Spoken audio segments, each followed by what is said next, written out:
hvorom sparepengene dine faktisk taber værdi, og det findes en smartere måde at få pengene dine til at vokse på. Investering kan virke kompliceret, og ofte får folk det til at høres mere vanskeligt ud, end det egentlig er. Målet for alle, som sætter af penge, er enkelt. Få dem til at vokse. Nogle af de tryggeste måder at spare penge på er traditionelle kontoer som sparekontoer eller højrentekontoer samt fastrenteindskud, det vi i Norge gerne kalder indskud med bindingstid. Udfordringen. Disse traditionelle og trygge spareformerne holder ofte ikke trit med inflationen. Noget som betyder, at pengene dine faktisk mister købekraft over tid. For eksempel med inflation på 2,4% det sidste år per maj 2025, vil en sparekonto med 1% rente i praksis tabe 1,4% i værdi. Traditionelle sparekontoer og fastrenteindskud giver ofte lavere afkastning end inflationen, som betyder, at pengene dine mister værdi. Børsnoterte fond, ETF'er, kan give højere afkastning ved at investere i aktier, obligationer eller andre værdipapirer, men indebærer højere risiko. Tænk på tidshorisonten din før du investerer. ETF'er passer bedre til langsigtige mål end til kortsigtig sparring. I modsætning til sparekontoer, som er garanteret af bankernes sikringsfond BSF, kan ETF'er tabe værdi, hvis markedet falder.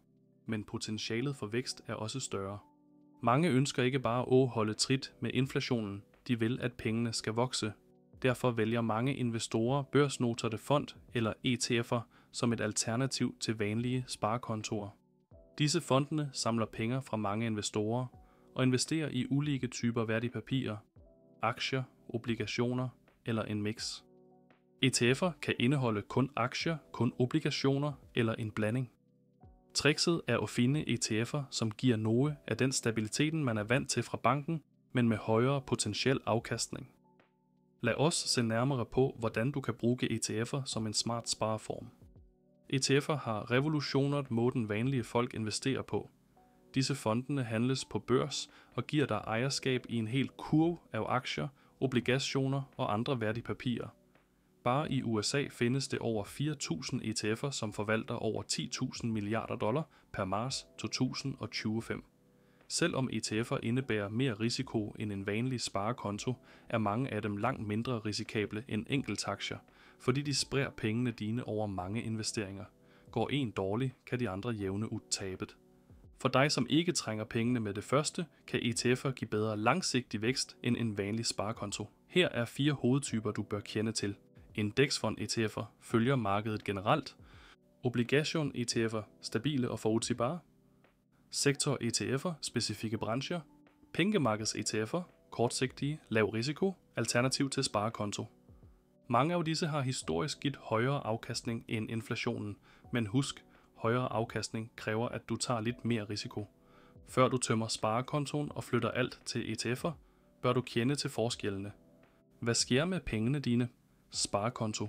Pengene står i ro og giver lidt rente. ETF. Pengene investeres i værdipapirer, som kan stige eller falde i værdi. Hvor trygt er det? Sparekonto. Op til 2 millioner kroner er garanteret af bankernes sikringsfond. ETF. Ingen statlig garanti. Værdien svinger med markedet. Tilgængelighed. Sparekonto. Pengene er tilgængelige når som helst. ETF kan sælges i åbningstiden på børsen, men du kan få mindre, hvis markedet falder. Afkastning. Sparekonto. Fast og forudsigbar, men ofte lav. ETF. Højere potentiel, men ingen garanti. Skat. Sparekonto. Renteindtægter er skattepligtige hvert år. ETF. Skat på gevinster og udbytte, men kan udsættes i aktiesparekonto eller pensionskonto. Lad os nu se nærmere på hver ETF-type og konkrete forslag, du kan vurdere. Indeks-ETF'er følger et bestemt aktieindeks, f.eks. S&P 500. De er passive fond. Ingen plukker aktier aktivt, de følger bare markedet. Fordeler, lav kostnad, bred spredning, let at forstå. Ups! Undgå avancerede ETF'er som kryptofond og omvendte ETF'er, med mindre du ved, hvad du gør. Populære valg. SPDR, S&P 500 ETF Trust, SPY, fulgte S&P 500 siden 1993. iShares Russell 2000, IWM, investering i mindre, voksende selskaber. Vanguard Total Stock Market ETF, VTI, over 3.500 amerikanske selskaber. Bred eksponering. Obligations-ETF'er investerer i lån til selskaber og stater, mere stabile end aktier og giver ofte jævn indtægt. Tips: jo ældre du er, jo mere af porteføljen bør være i obligationer. Populære valg: iShares iBoxx High Yield Corporate Bond ETF, HYG, højere rente, men lidt mere.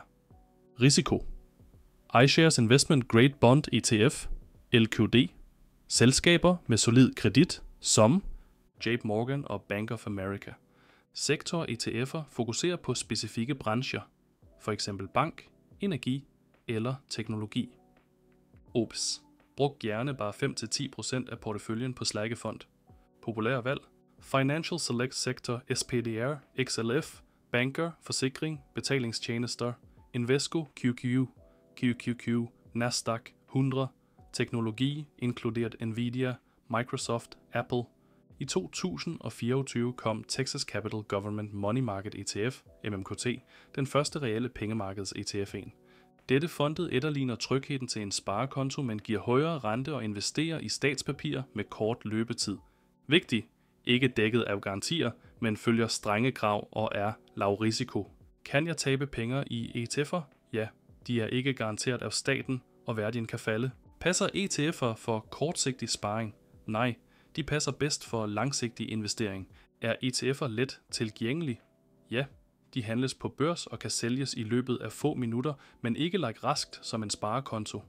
Er det tryggere end aktier? Ja, ofte. De giver bred spredning, men det findes ingen garanti. Afslutning kort opsummeret. Sparekontoen er tryg, men i tider med høj inflation betyder trygt ofte, at pengene dine taber værdi. Ønsker du at bevare købekraft og bygge formue over tid, må du ofte tage lidt mere risiko. ETF'er giver dig en fleksibel, lavkost og effektiv måde at investere på, og passer for dig, som vil mere end bare holde pengene trygge. Men det er ikke for alle. Kend risikoen, forstå målene dine, men når du er klar til at tage steget videre, kan ETF'er være et smart alternativ.